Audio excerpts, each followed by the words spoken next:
Hi everybody, and welcome to my author website. This is nickalamonos.com and your doorway to the world of Aenya.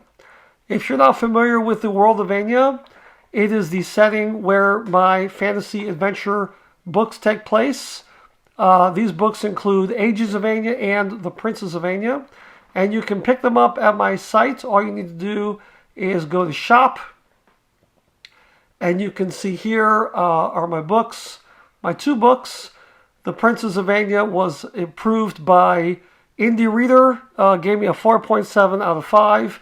I've also gotten a good reviews from Kirkus, and I have over 4-star rating on Amazon and Goodreads. So all you gotta do is click here, and you can scroll through here, and you can read all about The Princes of Aenya. And then if you click here at the bottom, and you can see the back flap here and different artwork that inspired the book. And you can also find this artwork in the Kindle digital version. But the map is in both versions, the paperback and the Kindle edition. If you click on Next, you can see my other book, Ages of Aenya. Same thing, you got the back flap, you got a lot of great illustrations here by various authors, and all of these illustrations appear in the Kindle Special Edition. And you can pick up the Kindle Special Edition on Amazon, although if you order directly from my site, you can get both of these books for $20. And that's a pretty good value because normally it would run you about $33. But this is the Kindle Special Edition here. You can only get this from Amazon, but it's a really good deal. It's $6, and this includes a lot of these beautiful illustrations in the book. And then finally, you can also pick up, if you want, maybe make a nice Christmas gift, this Thalana print that you can put on your wall. This illustration, it measures 10 by 15 inches. And it was done by Alexei Lipatov, and it features one of my favorite characters, Thalana. And if you click on here, you can go to my YouTube channel where you can see a really cool Princess of Aenya book trailer. And if you click here, you can connect to all my social media platforms. But I think the coolest feature here is the Explore tab. So if you're curious about Aenya, if you want to know more about it, but you don't want to commit to actually buying any of the books, I highly suggest using this Explore tab. And so if you go directly from here, you can go to Biographies, there's the Bestiary, there's Locations, there's Emma's Timeline, and there's Songs from Aenya. So if you go to Biographies here, you can see here's all the different characters, the major characters that play a role in my books. This is Princess Radia, who is the main character in The Princes of Aenya. This is Damakaran. Damakaran is the main character in The Princes of Aenya, but he was actually a minor character in Ages of Aenya.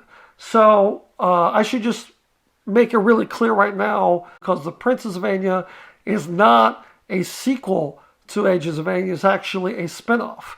So it's a book that takes place in the same universe, but it's not a sequel. So you really don't need to read both books to understand the stories.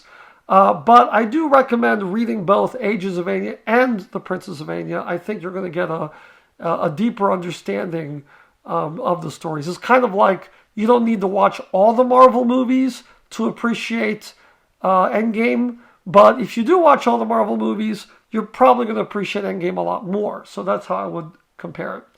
So here is Zabos. You can read all about him. Thalana, she appears again in Ages of Aenya. This is Xander and Emma. Now, I will warn you that if you do actually read all of this about Emma, you are going to get some spoilers for Ages of Aenya. So if you don't want any of the plot points from Ages of Aenya spoiled, I wouldn't read all of this. Here's Grimos.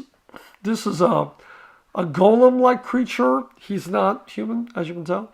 And then here are some other characters, minor characters, but also very important to the stories, like Ekthros, Avia, Nessus, Grumble Stump, and Horde.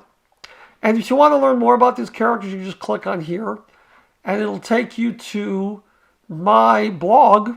This is called The Art of Storytelling, and you can see a really cool illustration here of Avia, and you can read all about her and her people. So now if you go back to home, you can actually click on the Explore tab, and this will take you to a dedicated site, which will go into even deeper detail. So there's a lot of like little hidden links here all over the website where you can explore and you can discover little hidden things, hidden bits of information. If you go to Bestiary, you can see all the different races that inhabit Aenya. Now, I don't know about you, but as a lover of fantasy, I'm a little bored reading about dwarves and elves and those types of races. Not that there's anything wrong with that. I'm a huge fan of Tolkien. I love Tolkien and the spin-offs, but I just feel like we need some fresh new ideas in fantasy, which is one of the reasons why I wrote Aenya. And so one of the major races in Aenya are the avian people. This is a race of bird people, basically. They have wings, they fly. These are Bogren. These creatures are similar to goblins. Then we have the half-man, who is kind of an ape, like a more intelligent ape-like creature. You have Horg, which sometimes have horns, but they're not really minotaurs. They're more like a cross between a minotaur and I would say like an ogre or troll. Then we have the Ilmar. Ilmar are basically humans, but they don't wear clothes.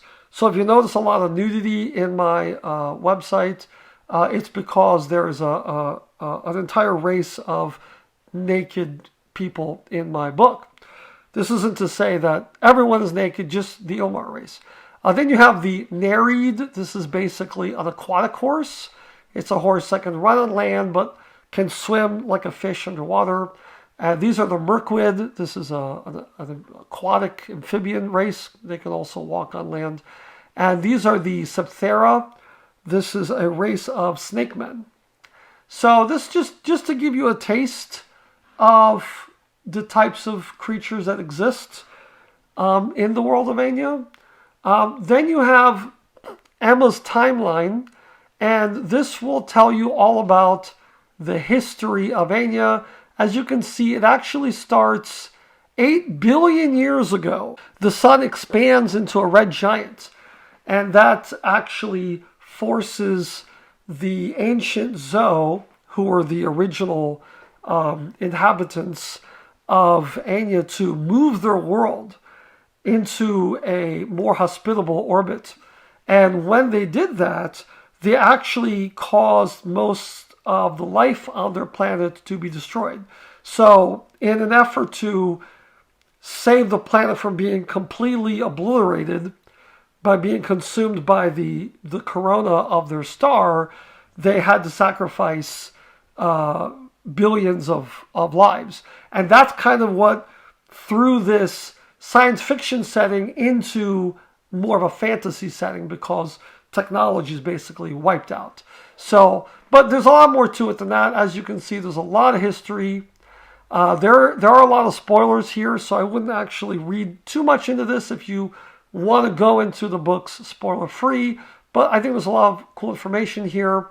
AGM stands for After the Greater Moon, and BGM stands for Before the Greater Moon, because when Aenya is moved out of its normal original orbit, it actually gets caught by a gas giant. You can read excerpts from Ages of Aenya. You can read The Ballad of Titian and Mediana. This is a short story of something that happens in the world of Aenya that does not have anything to do with the books I've written.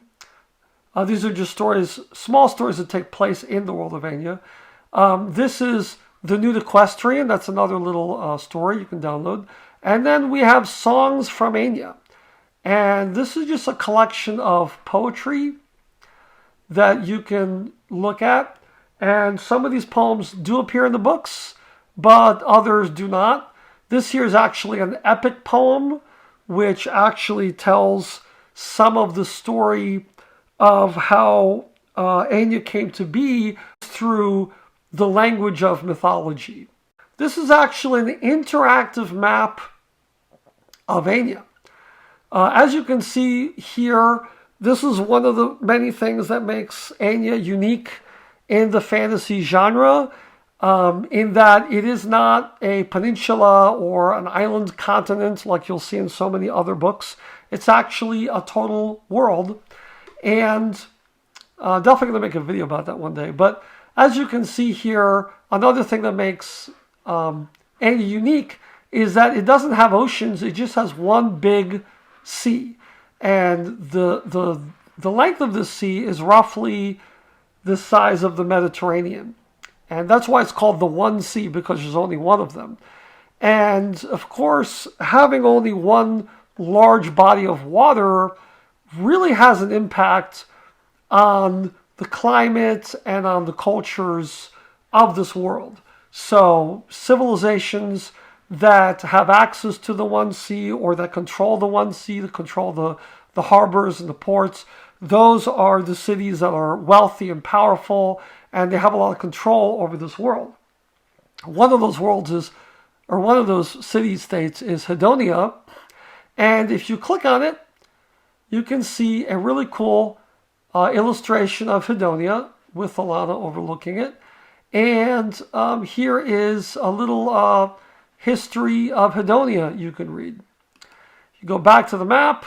If you click on Thetis here, you can see a cool picture of Thetis, again with Thalana. She's kind of like my main character, and a little information here about Thetis. You go back to the map, click on Ilmarinen. This is actually where Thalana's people comes from. Now, the planet of Aenya does not rotate, and because of that, there are certain areas where the land is a frozen wasteland, and then there's other parts where the climate is perfect all year round. And one of those perfect climates can be found in Ilmarinen, which is one of the reasons why the humans there never developed the need for clothing, because the climate is so perfect for human habitation. And this beautiful photograph actually comes from a naturist group called Searching for Eden. So if you want to see more kind of inspiring pictures like this, I would recommend visiting Searching for Eden. They let me use that picture with their permission. But it's not all naked people, of course. If you go to Yefira, you can see this place has a very different tone, because this illustration was done for the Princess of Aenya, which is in no way a naturist story. So this is Yefira. As you can see here, we have windmills, and they build flying boats. And there's a huge canyon over here, which pretty much divides the planet in half. And you can see that here. Here's Yefira, and then there is, you can't see it, but there's a rift that kind of divides the world here. As I'm going to write more and more books, I'm going to expand on the world of Aenya, expand on the map, and you're going to learn more and more about this world and about this setting. My next book, The Children of Aenya, is actually going to have Grayton and Shemsel and Ihar as major locations, and so then I'm going to add those. And then finally we have Tirnael, and Tirnael is where the Princess of Aenya mostly takes place. Radia is actually from Tirnael, and this tower is called the Compass Tower. And then if you click on here, you can learn a little bit about the cosmology of Aenya. So if you scroll down here, you can see a more detailed map, and you can learn about the different locations a different way. But you can also learn about the way the time works on Aenya. Again, Astronomy is very important to this setting. So it's a fantasy setting, but it has a heavy emphasis on astronomy. The characters actually look to the sky, and they actually can tell what time of day it is by the way that the moons and the sun interact with the horizon. So, there's the day-night eclipse. Every time it's nighttime, it's actually an eclipse. Up an hour, instead of saying hours, you say passings. Instead of having weeks, they have cycles. And instead of having the winter, summer, fall, and spring seasons, there's only 2 seasons called high moon and low moon. So that's basically it. Just to give you an idea of what you can discover at on my author site. And I really hope you check it out.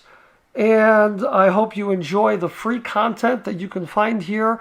And if you find the world of Aenya interesting and you want to get into it, then I definitely recommend picking up Ages of Aenya and The Princess of Aenya, which again, you can get here from my site. But if you'd rather get it from Amazon, it's also available on Amazon. So that's it, and thanks for watching.